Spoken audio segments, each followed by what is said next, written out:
Dia 6 de agosto. Transfiguração de Nosso Senhor Jesus Cristo. A Igreja comemora hoje a festa da Transfiguração de Nosso Senhor Jesus Cristo. Nos evangelistas, é São Mateus que refere mais por minúcias esse fato admirável da vida de Nosso Senhor. Os santos padres ocupam-se muito do mistério da transfiguração de Nosso Senhor, principalmente São Crisóstomo, que escreveu coisas admiráveis sobre o mesmo assunto. O que se segue são pensamentos daquele santo padre, como os propôs aos ouvintes, explicando o evangelho do dia de hoje. Nosso Senhor, tendo falado muitas vezes da sua paixão e morte, profetizará aos apóstolos perseguição e morte cruel. Tendo-lhes dado mandamentos positivos e severos, quis mostrar-lhes a magnificência e glória com que voltará no fim do mundo. Provar e revelar-lhes já nesta vida sua majestade, para animá-los e confortá-los nas tristezas presentes e futuras. São Mateus escreve contando o fato da transfiguração. 6 dias depois, Jesus tomou a Pedro, a Tiago e a João. Um outro evangelista diz: 8 dias depois. Não há contradição entre os dois, porque este conta o dia em que Jesus discursou perante os apóstolos e o dia em que subiu ao Monte Tabor, quando São Mateus conta apenas dias que estão entre estes dois fatos. Reparamos também a modéstia de São Mateus, que menciona os apóstolos que, mais do que ele, foram honrados por Nosso Senhor. Nesse ponto segue o exemplo de São João, que minuciosamente refere os elogios com que Jesus distinguiu a Pedro. Jesus tomou os chefes dos apóstolos e levou-os ao monte, a sós, e transfigurou-se diante deles. Resplandeceu-lhe o rosto como o sol, e os vestidos tornaram-se-lhe brancos como a neve. Por que motivo Nosso Senhor levou só esses 3 apóstolos? Porque ocupavam um lugar saliente entre os demais. Pedro salientava-se pelo amor de Jesus. João era o mais querido de Nosso Senhor, e Tiago, por causa da resposta que juntamente com o irmão deram ao Divino Mestre: nós beberemos o cálice. E não só por causa desta resposta, como também em virtude das suas obras, que provaram a verdade daquela asserção. Era tão odiado pelos judeus que Herodes, para ser-lhes agradável, o mandou matar. Por que razão disse Nosso Senhor aos apóstolos: em verdade vos digo, alguns de vós aqui presentes não verão a morte, enquanto não tiverem visto o Filho do Homem em sua glória. Mateus capítulo 16, versículo 28. Com certeza, para lhes estimular a curiosidade de ver aquela visão, da qual lhes falava, e enchê-los do desejo de ver o Mestre rodeado de glória divina. Eis que lhes apareceram Moisés e Elias falando com ele. Por que apareceram essas figuras do Antigo Testamento? Há diversos motivos que explicam esta circunstância. O primeiro é este: porque o povo dizia que Jesus era Elias, Jeremias ou um dos profetas do Antigo Testamento. Ficar-lhes-ia patente a grande diferença que existia entre o servo e o Senhor, e que bem merecido fora o elogio que coube a São Pedro, por ter chamado Filho de Deus a Nosso Senhor. Segundo motivo: repetidas vezes inimigos de Nosso Senhor o acusavam de blasfêmia, da pretensão de dizer-se Filho de Deus. Este homem que não observa o sábado não pode ser de Deus. João capítulo 9, versículo 16. E mais: não te apedrejamos por causa da blasfêmia e porque disseste que és filho de Deus, quando não passas de um simples homem. João capítulo 10, versículo 33. Essas acusações eram frequentes e, como provinham da inveja, quis Nosso Senhor mostrar que não transgredira a lei em nenhuma blasfêmia proferida, dizendo-se Filho de Deus. Para esse fim, Jesus fez aparecer 2 profetas de maior destaque. De Moisés era a lei, e não era admissível que justamente Moisés distinguisse com sua presença o transgressor da mesma, que era Jesus Cristo, na opinião dos judeus. Elias, o grande zelador da honra de Deus, por ser turno, nunca teria honrado com sua presença Jesus Cristo, se este de fato não fosse o Filho de Deus. Um terceiro motivo seria este: aparece um profeta que morreu e um outro que não sofreu a morte. Essa circunstância devia fazer compreender aos discípulos que seu mestre é o Senhor da vida e da morte, e seu reino é no céu e na terra. Um quarto motivo o próprio evangelista menciona. Para mostrar a glória da cruz e para animar os pobres apóstolos na triste previsão de sofrimentos. Os profetas falaram da glória que na cruz seria manifesta em Jerusalém. Lucas capítulo 9, versículo 31. Isto é, da sua paixão e morte.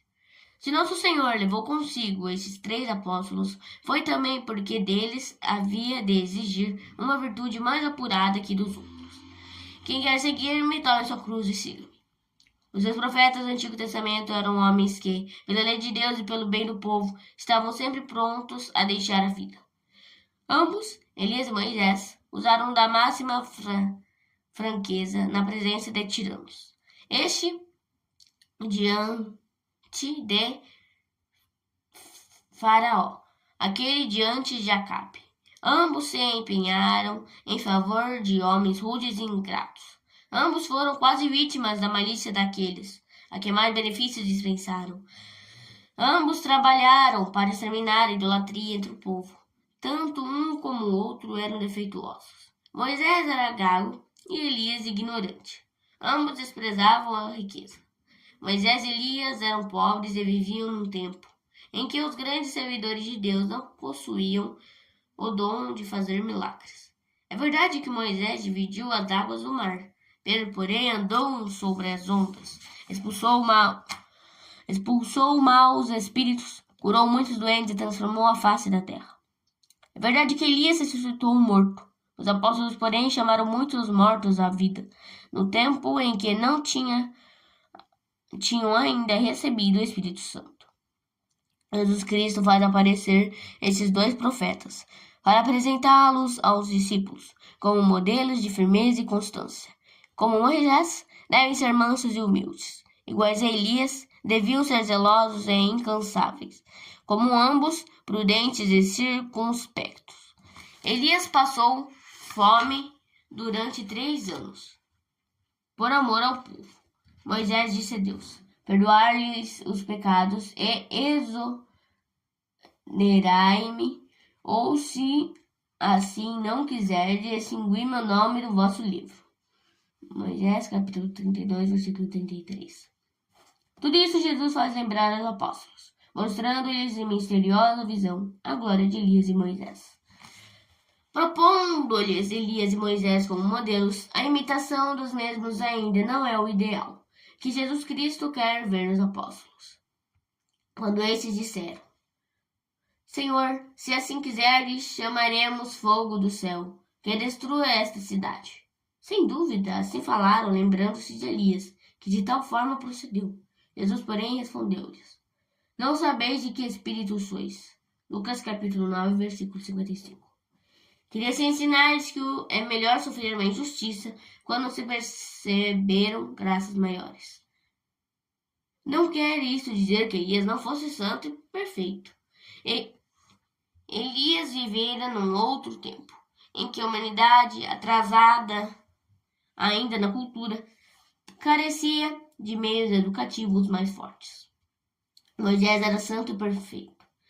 No entanto, aos apóstolos disse nosso Senhor: se vossa justiça não exceder a dos escribas e fariseus, não entrareis no reino dos céus. Mateus capítulo 5, versículo 20.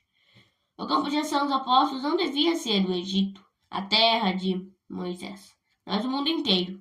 Não era o faraó que haviam de contradizer, mas aceitar a luta com o demônio, o tirano da maldade, vencê-lo e desarmá-lo.